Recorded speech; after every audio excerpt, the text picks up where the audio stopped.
তো যাই হোক, তারপরে তিনি লিখছেন, ঘটনা বোঝার সুবিধার্থে আমি প্রথমে ঘটনার প্রেক্ষাপট বর্ণনা করে নিচ্ছি।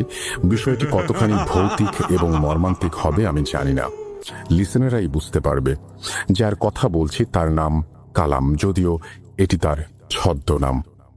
কালাম ভাই তার চাচাতো বোন মিনারাকে অনেক পছন্দ করত ছোটবেলা থেকেই, কখনো বলার সুযোগ হয়ে ওঠেনি। কিছুটা একতরফা টাইপের ছিল তাদের ভালোবাসা। তার ধারণা ছিল কোনো চাকরি না পেলে প্রপোজাল দিলে মিনারার ফ্যামিলি কিছুতেই মেনে নেবে না। তাই সে এসএসসি পরীক্ষার পরই কিছু করার চিন্তা ভাবনা করছিল এবং ভাগ্যক্রমে সে যে স্কুলে পড়াশোনা করেছে সেখানেই একটি দপ্তরি পদে চাকুরি পেয়েছিল। এরপর সে বিয়ের প্রপোজাল দিল চাচার কাছে। চাচার ফ্যামিলি রাজি হলেও কালাম ভাইয়ের নিজের ফ্যামিলি রাজি ছিল না। অনেক কষ্টে যখন ম্যানেজ করলো তখন তারা কালাম ভাইকে একটা শর্ত জুড়ে দিল যে তুমি বিয়ে করতে পারো, কিন্তু তুমি আমার ঘরে থাকতে পারবে না। তোমাকে আমরা আমাদের দিঘির পাড়ে একটা ঘর তুলে দেব, ওখানে তোমাদের থাকতে হবে। কালাম ভাই শুনে একটু ভয় পেয়ে গেল, কারণ এই দিঘি কেন যেন যেমন তেমন দিঘি নয়। এখানে মানুষ দিনের বেলা যেতেই সংকোচ বোধ করে, কারণ এই দিঘি কেন্দ্রিক অনেক প্যারানর্মাল ঘটনা রয়েছে যা মানুষের মুখে মুখে রটে। তবুও পরক্ষণেই তার ভালোবাসার জন্য তাদের কথা মেনে নিল। শেষ পর্যন্ত তাদের বিয়ে হলো এবং তারা সেখানে থাকতে শুরু করলো। দেখতে দেখতে প্রায় 7 বছর পেরিয়ে গেল। এর মাঝে ছোটখাটো অনেকগুলো ঘটনা ঘটেছিল তাদের সাথে, যেমন সন্ধ্যার পরেই তারা শুনতে পেত অনেক মানুষের হাঁটাচলার শব্দ বা তাদের কথোপকথন। আমি আগেই বলেছি ওখানে দিনের বেলায় একা কেউ যেতে সাহস পেত না, তাই সেখানে কারো আড্ডা দেওয়ার বা চলাফেরার কোনো প্রশ্নই আসে না। মাঝে মাঝেই টিনের চালে হাঁটাহাঁটির শব্দ শোনা যেত, আর এভাবেই সময়গুলো পার হয়ে যাচ্ছিল। এখন আসি মূল ঘটনায়। কালাম ভাইয়ের 2 ছেলে 1 মেয়ে। মেয়েটার বয়স তখন 2 বছর। ভৌতিক ভীতি বাদ দিলে তাদের সুখেই দিন কাটছিল, কিন্তু হঠাৎ করেই একদিন তাদের এই সুখের সংসারে নেমে আসলো এক ভয়ানক বিপদ। বিপদটা তার মেয়েকে নিয়ে। মেয়েটা দুপুর 12টা থেকে নিয়ার অ্যাবাউট 3টা পর্যন্ত কান্না করতো ননস্টপ। কেন সে কাঁদতো সেটার কোনো কারণ কেউ বুঝতো না বা কিছু বলতোও না। মাঝে একটু বলে রাখি, ওকে সহজে ট্রেস করার জন্য কোমরে ঘণ্টা পরিয়ে দেয়া হয়েছিল, যেন ঘণ্টার টুংটাং শব্দে কোথায় আছে তা বুঝতে পারে। যাই হোক, এভাবে কিছুদিন চলার পর কালাম ভাই তার মেয়েকে নিরুপায় হয়ে প্রথমে ডাক্তারের কাছে নিয়ে যায়। ডাক্তার কিছু উপদেশ এবং ঔষধ দিয়েছিলেন যা মেয়েটার ক্ষেত্রে কোনো কাজে আসেনি। সে প্রতিদিন কেঁদেই যাচ্ছে শুধু ওই সময়টাতে। এরপর একজন মসজিদের ইমামের শরণাপন্ন হন। হুজুর মেয়েটিকে দেখলেন এবং বললেন, আজকে তোমরা যাও, কাল আমি তোমাদের বাসায় এসে বলবো কি হয়েছে এবং নেক্সট তোমাদের কি করতে হবে। পরদিন হুজুর তার কথা মতো কালাম ভাইয়ের বাড়িতে আসলেন। তাদেরকে বললেন, তোমাদের মেয়ের কোমরের ঘণ্টাই তার জন্য কাল হয়ে দাঁড়িয়েছে। এখান থেকে চলাফেরা করে এমন একজন বৃদ্ধা জিন যার নাতনির তোমার মেয়ের ঘণ্টাটি পছন্দ হয়েছে, আর সেই জন্যই সে এই সময় তোমার মেয়েকে একটা ঘোরের মধ্যে রাখে যেন ওই বাচ্চা জিনটির সাথে খেলা করে এবং কান্না করে। ওই সময়টা কান্না করেই পার করে। মূলত সে চোখ বন্ধ করে কান্নার মতো শব্দ করছে, কিন্তু লক্ষ্য করবে ওর চোখে পানি নেই এক ফোঁটাও, এবং এরকম ঘোরের মধ্যে সে থাকে। সে ঘণ্টা এবং তোমার মেয়েকে নিয়ে যেতে চায়। একথা শুনে তো ওরা খুব ভয় পেয়ে যায় এবং হুজুরের কাছ থেকে সমাধানের পথ জানতে চায়। হুজুর ওনাদের কিছু দোয়া শিখিয়ে দেন, বাড়ি বন্ধ করে দেন। তারপর 2-1 দিন সময় কোনো ঝামেলা হয়নি, বাচ্চাও আর অতটা কাঁদেনি। 5ম দিন পরিস্থিতি স্বাভাবিক হলে কালাম ভাইয়ের বউ কাপড় ধুতে সেই দিঘির ঘাটে যাচ্ছিলেন। হঠাৎ দূর থেকেই দেখতে পেলেন ঘাটে একটা বৃদ্ধা মহিলা এবং তার কোলে তার নিজের মেয়ে। সে এই দৃশ্য দেখে কিছু সময়ের জন্য ফ্রিজ হয়ে যান এবং ওইখানেই দাঁড়িয়ে থাকেন। যখন তার চেতন আসে তখন উনি দেখতে পান ওই বৃদ্ধা মহিলা তার মেয়েকে নিয়ে দিঘির পানিতে নেমে যাচ্ছে এবং ওনার দিকে তাকিয়ে একটা রহস্যময় হাসি দিচ্ছে। উনি দৌড়ে যান ওই মেয়ের নাম ধরে ডাকতে ডাকতে, কিন্তু ততক্ষণে সব শেষ। ওনার হঠাৎ মনে পড়ে, মেয়েকে তো বিছানায় ঘুম পাড়িয়ে গিয়েছিলাম। তাই তিনি দৌড়ে ঘরে গেলেন। দেখতে পান মেয়েটি ঘরে ঘুমিয়ে আছে। মেয়েকে দেখে উনি কান্নায় ভেঙে পড়েন আর ভাবতে থাকেন এটা কি উনি দেখলেন। তারপর রাতে যখন ওনার স্বামী বাড়ি ফেরেন তখন সব ঘটনা খুলে বলেন আর বলেন হুজুরের কাছে সব ঘটনা জানানো উচিত। কালাম ভাই বলেন, কাল সকালে আমরা হুজুরের কাছে আবার যাব। কিন্তু পরের দিন কিছু কাজ থাকায় হুজুরের কাছে যাওয়ার কথা বেমালুম ভুলে যান তারা। ওই দিনে আর কোনো সমস্যা হয়নি, তবে ঘটনা ঘটে তার পরের দিন। সেই দুপুর 12টার দিকে কালাম ভাইয়ের বউ রান্না করছিলেন মেয়েকে পাশে নিয়ে। হঠাৎ উনি খেয়াল করেন ওনার মেয়ে ওনার পাশে নেই। উঠে চারিদিকে খোঁজাখুঁজি শুরু করেন উনি নিজে এবং ওনার ছোট ছেলেকে নিয়ে। আর বড় ছেলেকে পাঠালো স্কুল থেকে কালাম ভাইকে ডাকার জন্য। এরকম খোঁজাখুঁজি চলে প্রায় 1.5 থেকে 2 ঘন্টা। কালাম ভাই এসে দিঘির ঘাটে এবং অন্যান্য সন্দেহজনক স্থানগুলোতে খুঁজতে শুরু করে। এরই মধ্যে সবার যে সন্দেহ ছিল সেটাই সত্যি হলো। দেখলেন দিঘির ঘাটে ওই মেয়েটির লাশ ভেসে উঠেছে। ছোট্ট 2 বছরের মেয়ের লাশ। দৃশ্যটা কতটা ভয়ঙ্কর এবং কষ্টের সেটা বলে বোঝাতে পারবো না। কথাগুলো লিখতে লিখতে কিছুটা ইমোশনাল হয়ে যাচ্ছে এই মুহূর্তে। ভাবুন তো, যাদের ছোট বাচ্চা আছে তাদের নিজেদের আদরের বাবুটার কথা, কতটা কষ্টের এই দৃশ্য। যাই হোক, এরপর লাশ দিঘি থেকে তুলে আনা হলো এবং পরবর্তীতে দাফন করা হলো। ঘটনা এখানেই শেষ হলে পারত, কিন্তু না, শুরু হয় নতুন এক অধ্যায়। কালাম ভাইয়ের বউ ধীরে ধীরে তার নাওয়া খাওয়া ছেড়ে দেন। দিন নেই রাত নেই, শুধু কাঁদতেই থাকেন আর বলতে থাকেন, ওই দিন যদি হুজুরের কাছে যেতাম তাহলে তো এই ঘটনা ঘটতো না। আল্লাহ তো আমাকে দেখিয়েছিলেন, আমাকে সতর্ক করেছিলেন, কিন্তু কেন আমি আরো সাবধান হলাম না? সাধারণত যেটা হয়, ফ্যামিলির কেউ মারা গেলে কান্নাকাটি করে হয়তো কয়েকদিন, কিন্তু উনি কন্টিনিউয়াসলি কেঁদেই যাচ্ছিলেন অনেক দিন পর্যন্ত। তারপরে সবাই ভাবছিলেন যে কিছুদিন পর হয়তো স্বাভাবিক হয়ে যাবে, কিন্তু স্বাভাবিক হওয়া তো দূরের কথা, কথা বলাই বন্ধ করে দিয়েছিল। ছেলে দুইটা খাওয়া দাওয়ার দিকে খেয়াল দিত না, রান্না করতো না, নিজের খেয়াল রাখতো না। কেউ এসে কান্না করতে নিষেধ করলে প্রথম দিকে কিছু না বললেও পরবর্তীতে সে সময় বকাবকি শুরু করত। মাঝে মাঝে তার নিজের ছেলেদের খুব ভয়ানকভাবে মারত। এদিকে কালাম ভাই পড়েন মহা সমস্যায়। উনি তো স্কুলের দপ্তরই ছিলেন, তাই স্কুলে যাওয়ার আগে সবার জন্য রান্না করে সংসার ম্যানেজ করে যেতেন। অনেক কষ্ট হতো, কিন্তু তারপরও ওনার সংসারটা টিকে থাকে। কিন্তু না, ওনার সংসার আর টিকল না। স্ত্রী বদ্ধ উন্মাদ হয়ে গেলেন। সে এখন দিঘির ঘাটে গিয়ে খুবই উইয়ার্ড ভাবে কাঁদত, যা শুনে অনেক দূর থেকেও মানুষ ভয় পেত এবং বিভিন্ন রকমের ঘটনা ঘটাতো। যেমন কারো রান্নাঘরের খাবার ফেলে দিয়ে আসতো বা কিছু ভেঙে ফেলতো, এটা ওটা নষ্ট করে ফেলতো। এরপর তাকে শিকল দিয়ে বেঁধে রাখতে বাধ্য হলো তারা। সে রাতে ঘরের মধ্যে শিকল বাঁধা অবস্থায় ভয়ানক সব সাউন্ড করত, যা শুনে ছেলেরা ভয় পেত। পরবর্তী তাকে ঘরের বারান্দায় রাখা হলো। শুরু হলো আরেক বিপত্তি। সে চিৎকার করে তার মেয়ের নাম ধরে ডাকতো, শিকল দিয়ে ঘরের টিনে আঘাত করতো আর বলতো, আমাকে ছেড়ে দে, আমি ওর কাছে যাব। নিরুপায় হয়ে হুজুরকে আবার আনা হলো, যদিও হুজুর আগেই বলেছিলেন তার কিছু করার নেই। এরপর আরো অভিজ্ঞ একাধিক জনকে দেখানো হয়, কিন্তু কোনো ভালো ফলাফল পাওয়া যায়নি। সবাই অবশেষে আশা ছেড়ে দেওয়ার পরামর্শ দেয়। বাধ্য হয়ে কালাম ভাইয়ের শত কষ্ট থাকার পরও শিকল খুলে দিতে বাধ্য হন। প্রথম দিকে ওনাদের বাড়ির আশেপাশে সে ঘুরে বেড়াতো, দিঘির পাড়ে বসে কাঁদতো। রাতের বেলা কখনো নিজের ঘরের বারান্দায়, আবার কখনো দিঘি থেকে একটু দূরে একটা মসজিদ ছিল তার বারান্দায় পড়ে থাকতো। এরপর আস্তে আস্তে সে এলাকা ছেড়ে দূরে চলে যায়। কেউ কখনো বলতো খুলনা দেখেছি, কেউ কখনো বলতো মাওয়া ফেরিঘাটে দেখেছি। এরপর দেখতে দেখতে 2 বছর পার হয়ে যায়। ছেলে দুজনকে তার নানা বাড়িতে পাঠিয়ে দেন। কালাম ভাই বুঝতে পারেন সে আর কখনো ফিরে আসবে না। ছেলেরা আর কতদিন নানা বাড়ি থাকবে, তাই বাধ্য হয়ে উনি এরপর আরেকটি বিয়ে করেন। যদিও বিয়ে করার মোটেই ইচ্ছে ছিল না, সবার পীড়াপিড়িতে বাধ্য হন। এভাবে আরো কয়েক বছর পার হয়। তখন শীতকাল। একদিন কালাম ভাইয়ের বাড়ি থেকে কিছু দূরে একজন পাগল মহিলাকে অনেকে দেখতে পায়। এরপর কয়েকজন চিনে ফেলে, আরে এ তো সেই কালামের বউ। তখন 4 বছর পার হয়ে গেছে।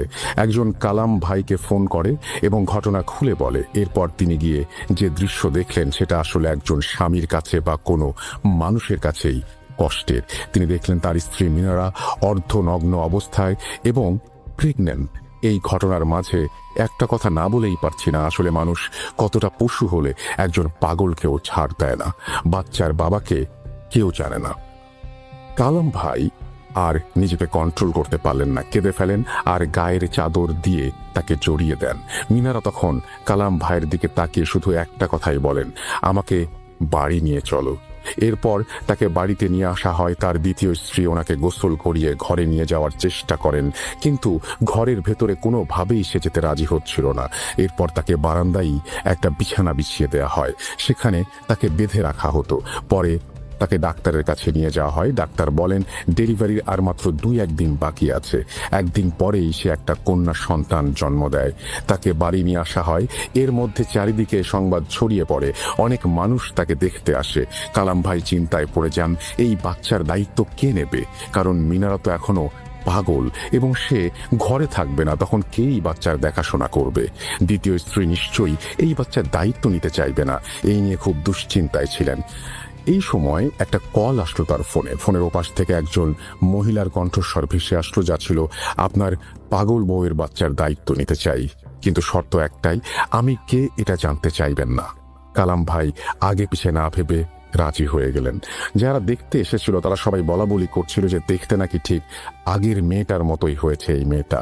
2-3 দিন পরে কালাম ভাইয়ের ফোনে আবারও সেই মহিলার কল আসলো এবং বলল, আমরা কিছুক্ষণের মধ্যেই আসছি। মিনিট 5 পরেই দুজন বোরকা পরা মহিলা, যাদের মুখ ঢাকা, তারা মিনারার কাছে গেলেন এবং মাথায় হাত বুলিয়ে বললেন, তোমার বাচ্চা নিতে এসেছি, আশা করি তোমার আপত্তি নেই। মিনারা কিছুই বলল না, বাচ্চা ওনাদের কোলে তুলে দিল। এরপর কালাম ভাইয়ের হাতে একটি কাপড়ে পোটলা ধরিয়ে দিয়ে তারা বাচ্চা নিয়ে বেরিয়ে গেল। কালাম ভাই যেন একটা ঘোরের মধ্যে ছিল। তার ঘোর কাটতে এসে ভাবল, কাদের বাচ্চা দিলাম, তাদের পরিচয় জানলাম না, কি দিল এই কাপড়ের পোটলায়? পোটলা ফেলে রেখে সে দৌড়ে বাইরে গেল ওদেরকে খুঁজতে, কিন্তু কোথাও তাদেরকে পাওয়া গেল না। ঘরে ফিরে পোটলা খুলে তার গা শিউরে উঠল। সে এটা কি দেখছে? এটা তার মেয়ের সেই ঘণ্টাটা। মেয়ের লাশ যখন পুকুর থেকে তুলেছিল তখন তার কোমরের ঘণ্টাটা ছিল না। সপ্তাহে খানেক পরে মিনারা আবার বাড়ি ছেড়ে অজানার পথে নিরুদ্দেশ হয়ে যায়। একটা মানুষের জীবনের কথা এত ছোট করে লেখা যায় না, আর সবকিছুর সমাধানও হয় না। যারা শুনছেন তারা হয়তো ভাববেন, এই বাচ্চাটার বাবাকে কেনই বা মিনারা বাচ্চার প্রসবের জন্য নিজ বাড়িতে ফিরে এসেছিলেন? কারা এই বাচ্চা নিয়ে গেল? বাচ্চাটা এখন কোথায় আছে? মিনারা আর কখনো ফিরে আসেনি। সে কি আদৌ বেঁচে আছে? এতদিন আগের হারিয়ে যাওয়া ঘণ্টাটা এই মহিলা দুজন কিভাবে পেল এবং ফিরিয়ে দিয়ে গেল? ঠিক এই প্রশ্ন আমার এবং কালাম ভাইয়ের এলাকার মানুষের। সব প্রশ্নের আসলে উত্তর সবসময় পাওয়া যায় না। কিছু বিষয় পৃথিবীতে সবসময় অমীমাংসিতই থাকে। এখন মিনারা ও কালাম ভাইয়ের 2 ছেলে বড় হয়ে গেছে।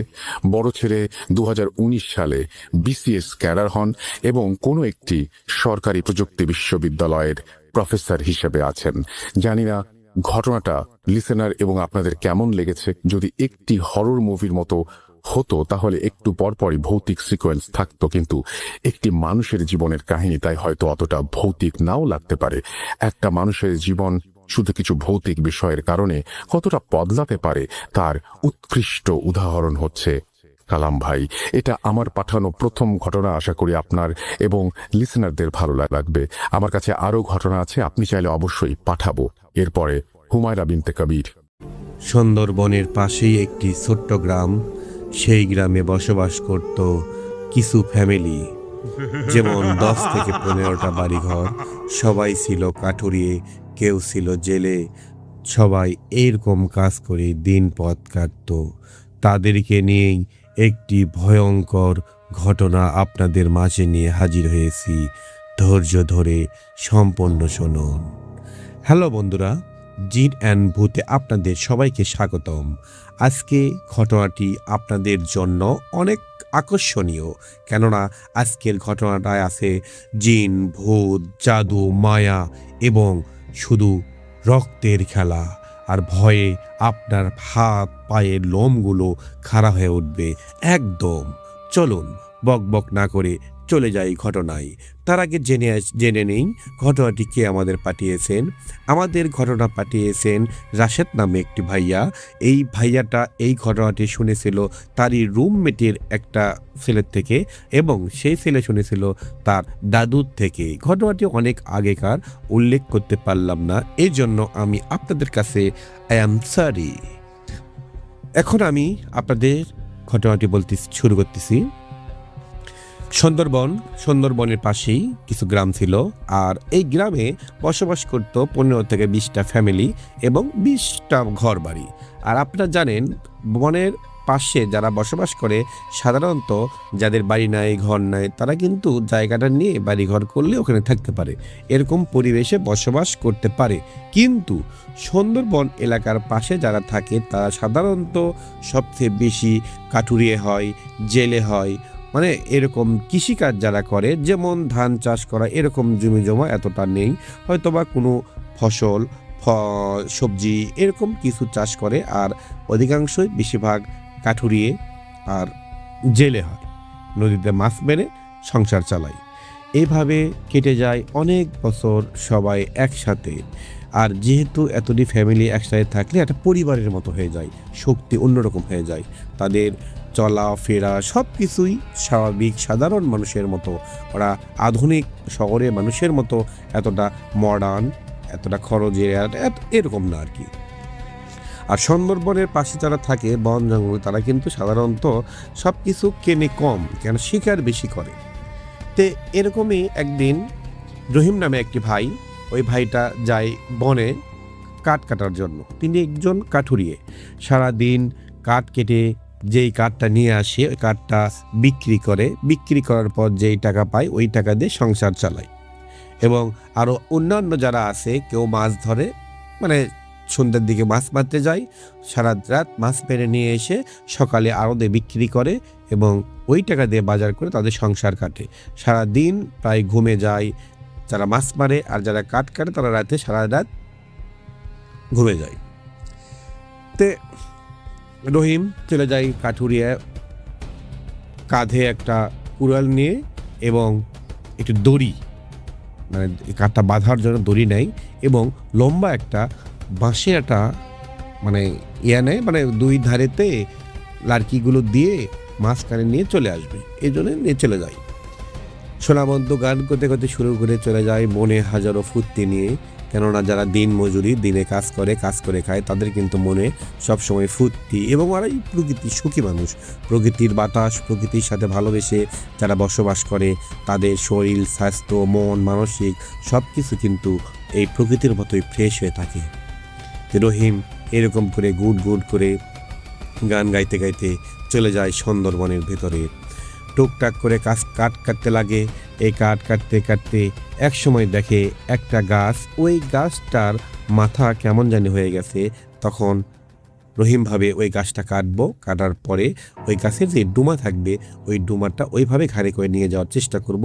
করে যাওয়ার পরে ওইটা আমি কাট করব, কাট করার পরে ওই কাঠটা আমি বিক্রি করব, বাদ বাকি যেটা বাড়াবে সেটা আমি লার্কি হিসেবে বিক্রি করব। তখন রহিম ঘাট থেকে কুড়ালটা নামাই, আর নামানোর পরে যখন বাঁশের ওই একটা সাইডে রেখে দেয়, এর মাঝে হালকা একটা দমকা বাতাস শুরু হয়। ওই বাতাসটা ভয়ানকের মতো, এবং প্রচুরভাবে বাতাসটা শুধু ওখানেই মনে ঘুরতেছে, যেমন ঘূর্ণিঝড়ের ঘূর্ণি হয়, এরকম করে ওই গাছের ওখানে ঘুরতেছে আর কি। তখন রহিম ভাবে হয়তোবা ঘূর্ণিঝড়ের মতো এটা দিনে কি যেন এটা যাচ্ছে। তখন লোকটা চুপ করে বসে থাকার পরে অল্প একটুর মধ্যে চলে যায়। তখন আবার ঘাট থেকে কুড়াল নামায়, তখন হালকা করে ওই গাছের শুধু পাতা নড়ে, বাতাস হয়, কিন্তু রহিমের চারিদিকে কোনো খেয়াল নেই, কেননা ওই বুঝতে পারেনি শুধুমাত্র ওই গাছেরই পাতা নড়তেছে। স্বাভাবিক, সব কিছু স্বাভাবিক রহিমের কাছে, কেননা নিত্য নতুন প্রতিদিন একই কাজ ওইটা রহিমের। ঘাট থেকে কুড়াল নামে, বিসমিল্লাহ বলে যখন এরা গাছের নিচে একটা চট দেয়, মানে কোপ দেয়, ওই কোপ দেওয়ার সাথে কুড়ালটা আটকে যায়, বের হয় না। ভাবে কাঁচা ঘাট, এই কুড়ালটা ভেতর ঢুকে গেছে, এজন্য বের হচ্ছে না। আমরা দেখবো সাধারণত যখন আমরা লার্কি কাটার জন্য কুড়াল দিয়ে বাড়ি বানি, তখন কিন্তু ওই কুড়ালটা ঢুকে যাওয়ার পরে কিন্তু বের করতে একটু কষ্ট হয়। তখন রহিম কষ্ট করে বের করার চেষ্টা করে, কিন্তু সেদিনটা অস্বাভাবিকভাবে বের হচ্ছে না। মনে হয় কেউ একটা আঁকড়ে ধরে আছে ওই কুড়ালটা। কিন্তু এটা কিন্তু প্রথম কোপ, টান মারে বের হয় না, কষ্ট করে বের করার পরে ওই জায়গায় আবার একটা কোপ ফালায়। এই কোপটা ফালানোর সাথেই পুরোটা মনে হয় সুন্দরবন পুরোটা মনে হয় ঝাঁকি দিয়ে উঠবে। তার সাথে কুড়ালটা বের হয় না। অনেকক্ষণ চেষ্টার পরে কুড়ালটা বের হচ্ছে না। তখন রহিমকে কেমন জানি লাগতে শুরু করছে। তখন বাড়ি মেরে বের করছে।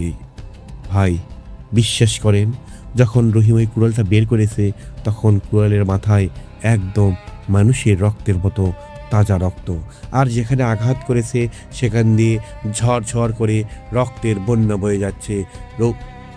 রহিম তখন নিজের চোখে এই বিষয়টা দেখে তখন রহিমটা দমকে যায়, ভয় খেয়ে যায়। তখন কি করবে কিছু বুঝতে পারে না, চারিদিক ঝড়ের মতো কালো মেঘের মতো হয়ে যাচ্ছে। তখন রহিম ভাবে এটা তো কোনো সাধারণ বিষয় না, আমার এখান থেকে এখনই যাইতে হবে, না গেলে আমার দেহটা মনে আর থাকবে না। তখন রহিম বুঝতে পারে এটা কি হতে চলেছে, কেননা গ্রামের মানুষ সমস্ত কিছু কিন্তু আগে থেকে বুঝতে পারে, কেননা গ্রামের মানুষ জিন ভূত পরী সব কিছুই বিশ্বাস করে। বিশ্বাস করবেন না কোথায় যাবেন, কেননা আল্লাহ পাক পবিত্র কোরআনে উল্লেখ করে বলেছেন জিন আছে, মানুষ জিন ইনসান। এই জন্য আব্দুর রহিম সব কিছু নিয়ে দৌড়ানোর চেষ্টা করে। তখন কিন্তু তার চোখে কিছু পড়েনি, শুধু চোখে একটা জিনিসই পড়েছে, রক্ত। তখন আস্তে আস্তে হেঁটে আসার চেষ্টা করতে মনে হয় পিছন থেকে কে যেন কি টেনে ধরতেছে। ওই যে বাতাস, ওই বাতাসে ওই যাইতে পারতেছে না, অথচ চোখ চলে গেছে জঙ্গলের অন্য পাশে, আরেক পাশে, ওই দিকে কোনো বাতাস লড়তেছে না, সব স্বাভাবিক। মনে হয় রোদ আছে, রোদে মনে হয় সব কিছু শুকে মরে চরমর হয়ে যাচ্ছে। কিন্তু শুধু ওই জায়গাতেই ঘূর্ণি ঝড়ের মতো খালি ঘুরতেছে এবং অন্ধকার হয়ে আসছে, আর রক্ত যেন বাড়াইতাছে, মনে হয় রক্তে মনে হয় ভেসে যাবে। তখন রহিম আল্লাহর নাম নেয় এবং আল্লাহর নাম নিয়ে দোয়া দরুদ পড়তে যখন একটা ঝাটকি মানে ওখান থেকে বের হওয়ার সাথেই হাম করে পড়ে যায় অন্য জায়গায়, এবং পিছনে চেয়ে দেখে শুধু ওখানে কেমন জানি কালো হয়ে গেছে, কালোর মতো ঘুরতেছে। ওই গাছটা মনে হয় আত্মনাদ পড়ে গেছে, রক্ত ঝরঝর করে বের হচ্ছে। এর মধ্যে ওই গাছের মাঝখান থেকে দুইটা চোখ বের হয়েছে, দুইটা চোখ, এবং ডালগুলো হাতের মতো নড়তিছে, চোখ রক্তের মতো লাল, মনে হচ্ছে রাগান্বিত হয়ে আমার দিকে চেয়ে আসে। মনে হয় চোখ দিয়ে রক্তের সীসা বের হবে, আগুনের সীসা বের হবে, রক্ত মনে হয় চোখের নিচ দিক দিয়ে ঝরঝর করে পড়ে যাচ্ছে, এরকম মনে হচ্ছে। তখন আমি ভয় নিয়ে দোয়া দরুদ পড়ে ওখান থেকে বের হয়ে আসি। আসার সময় দেখি আমার সামনে বিশাল বড় সাপ বের হয়। তখন ওই সাপটা দেখে আমি সাইড দিয়ে কেটে চলে আসি।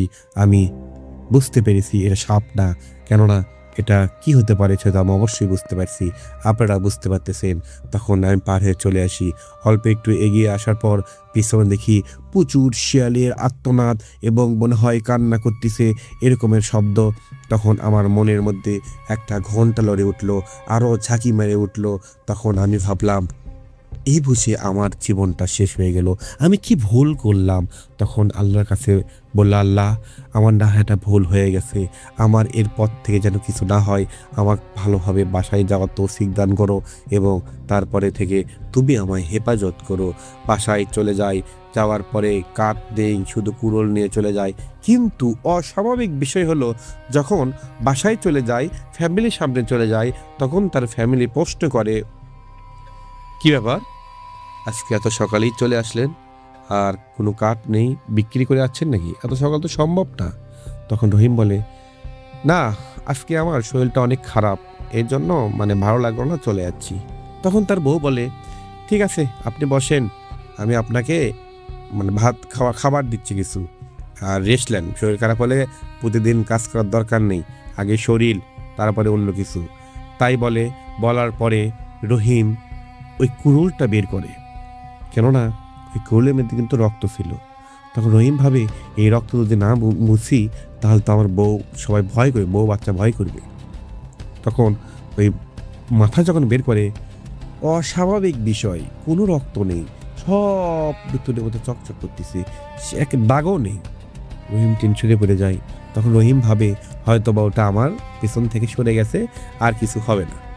এই ভেবে রহিম রিল্যাক্স হয়ে যায়। তারপরে সেদিন কাজে যায় না, বাজারে যায়। বাজারে যাওয়ার পর সব কিছু করার পরে বাজারে একটা কালো একটা জামা পরে একটা মানুষ রহিমের পাশে বসে আছে।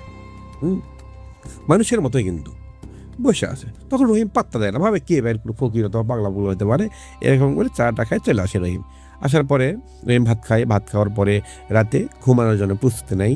ঘুমানোর সময় যখন বাড়ির জানালা লেগে দেবে তখন দেখে পাশে কিন্তু বাগানের মতো গাছগাছালি।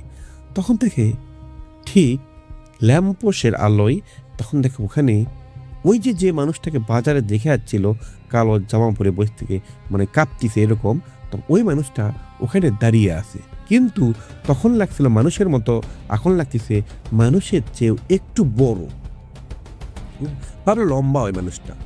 দেখলো অন্যদিকে চেয়ে আছে, ধন্দালে কথা বলতেছে না, হাত পালো রাখছে না।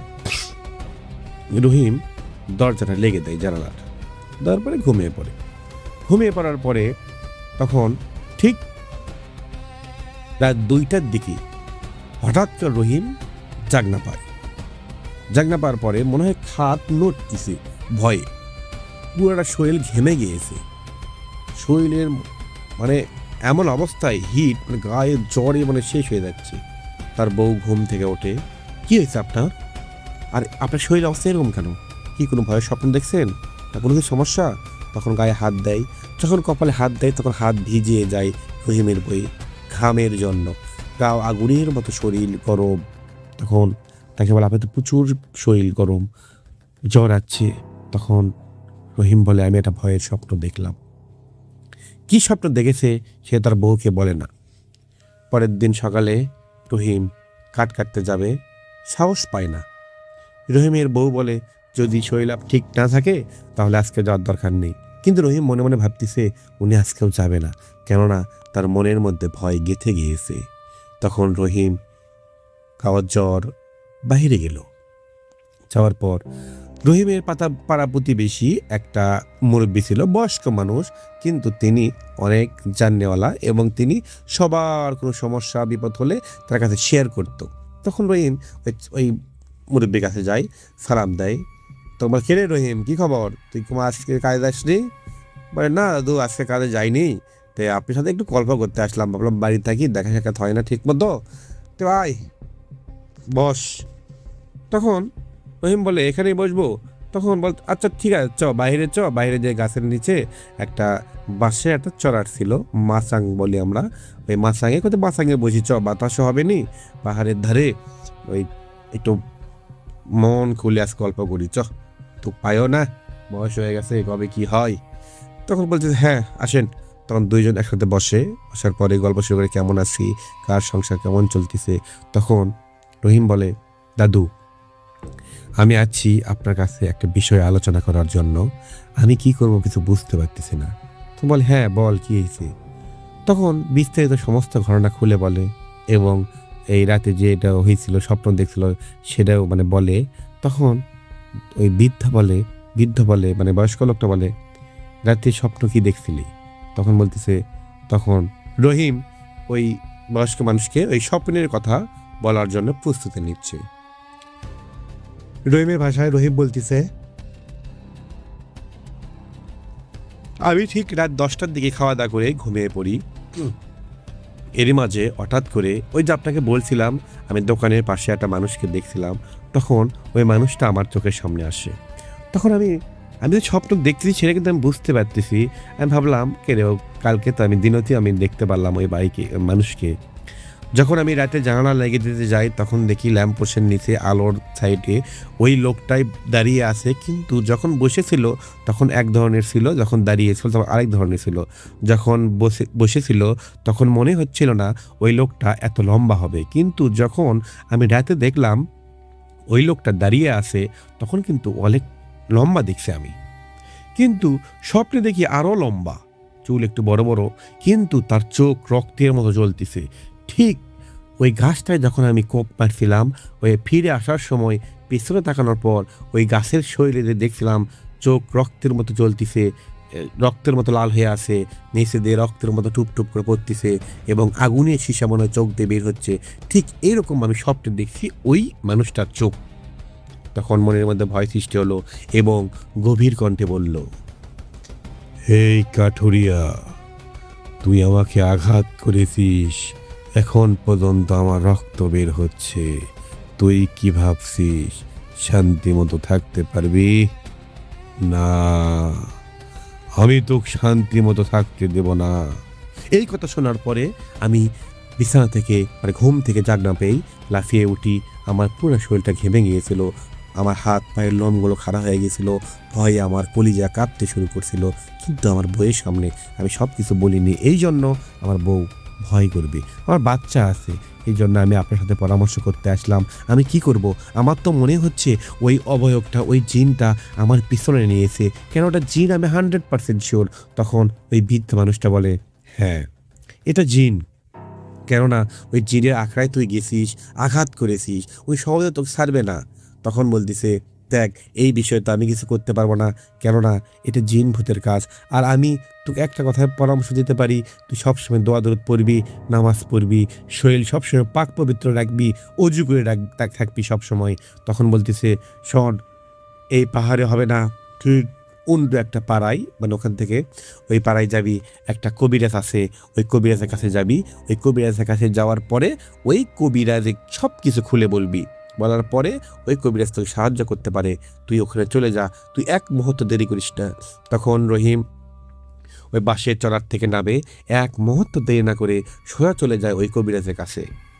যাওয়ার পরে কবিরাজকে সমস্ত কথা খুলে বলার পরে কবিরাজ বলতেছে, ঠিক আছে, আমি আজকে ঠিক মাগরিবের সময় আপনার বাসায় যাব, আপনি চলে যান। তখন চলে আসে রহিম, এবং রহিম আসার সময় একটা ছোট্ট তাবিজ দেয় কবিরাজ, এটা নিয়ে যাও, তুমি আমার কাছে আসছো, এই খবর ওর কাছে চলে গেছে, এতক্ষণে তোমার ক্ষতি করার জন্য চেষ্টা করতেছে, তুমি চলে যাও। তখন রহিম চলে যায় তার বাসায়। যাওয়ার পরে ঠিক মাগরিবে আজান দেয়। তখন হঠাৎ করে রহিম বুঝতে পারে তার বাড়ির টিনের ওপর মনে হয় বড় বড় ইট, ঢেল কেউ ফেল দিচ্ছে, ঢেল। তখন রহিম বুঝতে পারে এই ঢেলটা কোনো মানুষের না।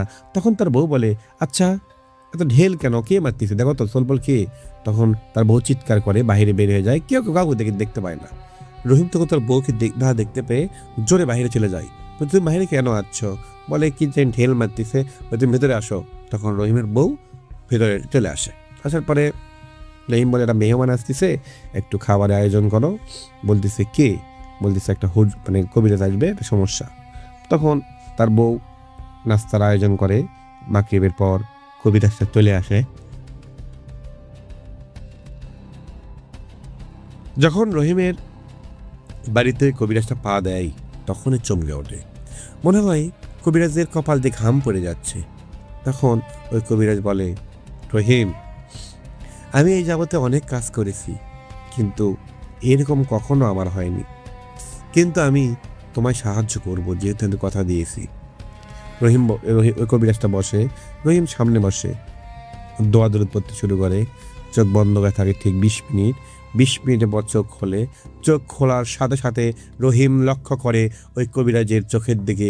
ওই কবিরাজ মনে হয় এমন ভয়ে আত্মনাতে থরথর করে কাঁপতিছে, এবং হাত খালি এরকম করে কাঁপতিছে, হাতে আছে তসবিগুলো কাঁপতিছে, এবং ওই কবিরাজের মনে হয় ওখানে স্থির পাথরের মতো হয়ে গেছে, কিন্তু পুরা শরীর দিয়ে ঘাম টপ টপ টপ করে পড়তেছে। তখন রহিম নিজের চোখে দেখতে পেয়ে বলতেছে, হুজুর, কি হয়েছে আপনার?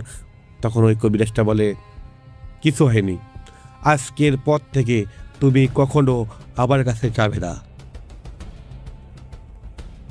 আজকের পর থেকে তুমি কখনো আমার সাথে দেখা করার চেষ্টা করবে না, আজকের পর থেকে তোমার সাথে আমার কোনো সম্পর্ক নেই। তাই 3টা কথা বলে ব্যাগটা নেয়, ওঠে, ঘোরে, আস্তে আস্তে দরজা দিয়ে বের হয়ে চলে যায়। কোনো কথা শোনে না। রহিম ডাকতে থাকে, পিছনে পিছনে দৌড় মারে, কোনো কথাই শোনে না। রহিম হতাশ হয়ে যায়, কি হলো, কি কারণে এরকম হলো? রহিম পরের দিন সকালে ওই হুজুরের বাড়িতে, কবিরাজের বাড়িতে যায়। কবিরাজ কথা বলে না, দূর করে তাড়িয়ে দেয়। পরের দিন আবার যায়, আবার তাড়িয়ে দেয়।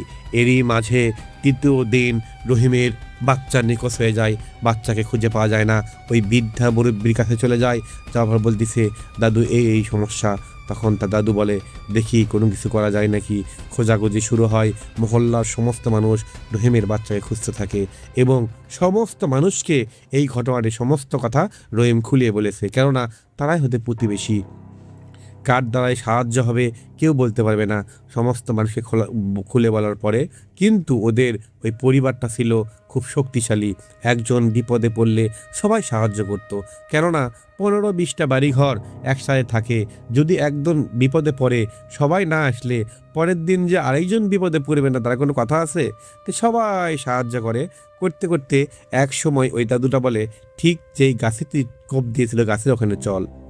তখন ওই গাছের ওখানে যাওয়ার সাথেই দ্রুত ঠিক 100 হাত এরই মাঝেই দেখে তার বাচ্চা ওই গাছের নিচে বসে আছে।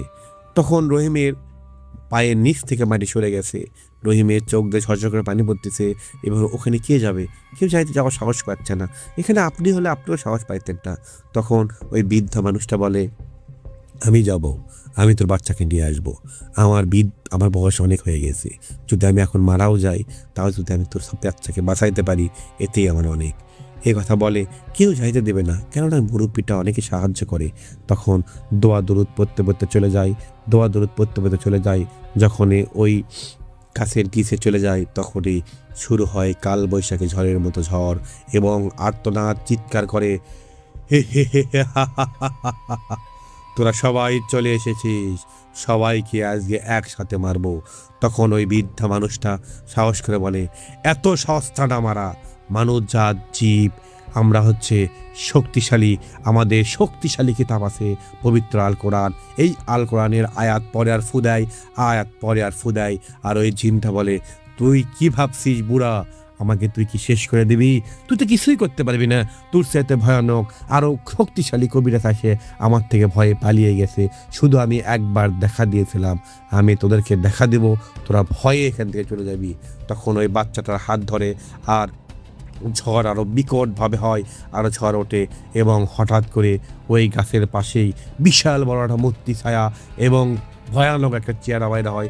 সবাই আত্মনায় ভয়ে চিৎকার করে এবং পিছন থেকে কিছু কিছু মানুষ ভয়ে দৌড়ও মারে। তখন ওই মুরব্বি ওই বাচ্চার হাত ধরে বলে তুই কি ভাবছিস তোকে দেখে কি ভয় করব? তখন চোখ বন্ধ করে পবিত্র কোরআনের কালাম পড়তে শুরু করে, দোয়া দরুদ পড়তে শুরু করে, ফু দিতে শুরু করে। তখন ওই জিনটা আস্তে আস্তে দুর্বল হয়ে পড়ে, কথা বলতে চায় না। তখন বলে এই বুড়া চুপ কর, কিছু বলিস না। বীর করে বুড়া পড়তে আসে পবিত্র কোরআনের কালাম, পড়তে আস্তে আস্তে ঝড়টা স্বাভাবিক হতে শুরু করলো এবং ওই ছায়ামূর্তিটা আস্তে আস্তে কালো ধোঁয়ার মতো ভ্যানিশ হয়ে গেল আর বলে গেল তোরা কেউ বাঁচবি না। তখন ওই মুরব্বি বলল দেখা যাবে সেটা। ওই বাচ্চাকে নিয়ে আসার পরে রহিম খুব খুশি, কিন্তু গ্রামের মানুষগুলো আতঙ্কে ভেঙে পড়েছে। তখন ওই মুরব্বি বলে ওই জিন আমাদের গ্রামে কাউকে ছাড়বে না, কেননা ওই হোমকে দিয়ে সবারই ক্ষতি করার চেষ্টা করবে। সবাই সাবধানে থাকো এবং এর সমাধানটা আমাদের অতি তাড়াতাড়ি করতে হবে, কেননা এটা যদি দেরি হয়ে যায় অনেক মানুষের প্রাণ যেতে পারে, অনেকের ক্ষতি হতে পারে। তখন ওই বৃদ্ধা মানুষটা চলে যায় একজনের খোঁজে, তার সাথে গ্রামের সমস্ত মানুষ যায়, কেননা কেউ তাকে একা ছেড়ে দিতে চায় না, কেননা তিনি একটা ভয়ানক কাজ করেছে। এই কাজ করাতে জিন যে কোনো সময় তাকে অ্যাটাক করতে পারে। সবাই চলে যায়, যাওয়ার পরে ওই কবিরাজের কাছে যায় যেই কবিরাজের কাছে গিয়েছিল প্রথমে। তখন কবিরাজ বলে দেখেন আপনি মুরব্বি বয়সে আছেন, এটা আমি যদি ওই বাচ্চাকে ওই রহিমকে যদি সাহায্য করতাম তাহলে আমার পরিবার ধ্বংস হয়ে যেত। আমি এখানে এসে আমি রহিমের বাসায় যে যখন আমি দোয়া দরুদ পড়ি এবং শুরু করতে যাব তখনই রহিমের পাশে ওই ভয়ানক চেহারা চলে যাচ্ছে। আমি জীবনে এরকম ভয়ানক চেহারা দেখিনি। এই চেহারা দেখার পর থেকে আমি ওখানে ভয়ে আমি কি করবো কিছু বুঝতে পারি না, কিন্তু ওই ভয়ানক চেহারার ওই লোকটা আমাকে বলে তুই যদি এখান থেকে না চলে যাস তোর ফ্যামিলি শেষ হয়ে যাবে, অলরেডি তোর ফ্যামিলি ক্ষতি হওয়া শুরু হয়ে গেছে। এরই মাঝে আমি বুঝতে পারি, হ্যাঁ আমি বাড়িতে যেগুলো জিন রেখে যাচ্ছিলাম ওই জিনগুলো বলতেছে আপনি এই কাজটা করেন না, আপনার বিশাল বড় ক্ষতি হয়ে যাবে। তখনই আমি এক মুহূর্তে দেরি না করে ওখান থেকে চলে এসেছি। আমি কী করবো, আমার তো ফ্যামিলি পরিবার আছে। তখন ওই মুরব্বীর ওই সাব্যস্ত কথা শোনার পরে ওই কবিরাজ বলে, আপনি কি করেছেন, এত বড় কাজ করেছেন, আপনি ওই কখনো ছাড়বে না, আপনাদের কাউকে ছাড়বে না। যত তাড়াতাড়ি সম্ভব আপনারা বড় কোনো হুজুর অথবা কবিরাজের কাছে যান, তাছাড়া কিন্তু আপনাদের ক্ষতি হয়ে যাবে। তখন ওই কবিরাজ একটা হুজুরের খোঁজ দেয়, ওই হুজুরের কাছে চলে যাওয়া হয়। যাওয়ার পর হুজুরকে সমস্ত কিছু খুলে বলার পরে একটা গ্রামের 15টা ফ্যামিলি, ওই 15টা বাড়িঘর ফ্যামিলির লোকদেরকে বাঁচানোর জন্য ওই হুজুর চলে আসে। এসে সবাই বলে হুজুর আমাদেরকে বাঁচান। তখন হুজুর বলে, আমি কি বাঁচাবো, বাঁচাবে তো আল্লাহ, আমি শুধু ওসিলা, আমি আল্লাহর নাম নিয়ে শুরু করতেছি, আমি ইনশাআল্লাহ, আমি আল্লাহর রহমতে আল্লাহর সাহায্যে আমি আপনাদের পাশে থাকবো, আমিও একজন মানুষ। তখন দোয়াদুর করতে শুরু করে, সমস্ত মহল্লার মানুষ গোল হয়ে বসে, দোয়াদুর শুরু হয়ে গেছে আধা ঘন্টা। এরই মাঝে হঠাৎ করে ওখানে কালবৈশাখী ঝড়ের মতো ঝড় উঠছে এবং ওই বৃত্তর মধ্যে গোলের দাগের মধ্যে একটা ভয়ানক চেয়ারের মতো একজন হাজির হয়েছে। বলতেছে, কিরে লাস্টে এখানে আসলি? তখন বলতেছে, এই হুজুর, এক কবিরাজ ভয়ে পালিয়ে গেছে, ওই বুড়াকে তো আমি শেষ করে দেব, তুই কি ভাবলি, তোকে কি আমি ঠিক রাখবো? এরই মাঝে হঠাৎ করে ওই মুরব্বী মানুষটা চিৎকার করে ওঠে, তারপর ধাম করে পড়ে যায়। যাওয়ার পরে সবাই দেখে ওখানে মারা গিয়েছে এবং হুজুর বলে, কেউ কোথাও লড়বেন না, যা হয় হয়ে যাক। তখন হুজুর দৌড়াদৌড়ি করতে শুরু করে এবং বলতেছে, আপনারা যদি লড়েন তাহলে আমি কাজ করতে পারবো না, আপনারা চুপ করে বসে থাকেন, তখন যা হয় হয়ে যায়।